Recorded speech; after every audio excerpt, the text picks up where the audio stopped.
ஒரு மனுஷனுடைய கனவு ஊரை மட்டும் இல்லைங்க, இந்தியாவுடைய ஆகாசத்தையே மாத்தி இருக்குது. கர்நாடகால 1951ல பள்ளிக்கூடம் கூட சரியா இல்லாத ஒரு கிராமத்துல ஒரு சிறுவன் பிறக்குறாங்க. அவனுடைய பேர் கோபிநாத். அந்த பையனோட அப்பா ஒரு ஸ்கூல் டீச்சருங்க.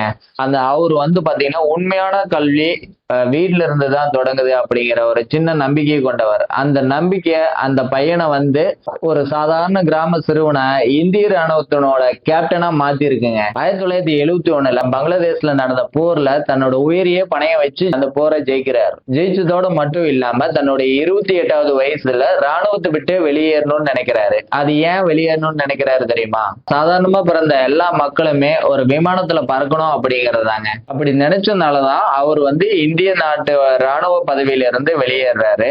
அப்படி வெளியேறின ஒரு சிறுவன் தான் இந்தியன் நாட்டுடைய ஏர் டெக்கான்ங்கிற பிளைட் கம்பெனியை உருவாக்கி இருக்காரு. இந்த வீடியோல இருந்து என்ன தெரிய வருது அப்படின்னா, நீங்க எங்க பிறக்கிறீங்க, எப்படி பிறக்கிறீங்க அப்படிங்கறதெல்லாம் முக்கியம் கிடையாதுங்க.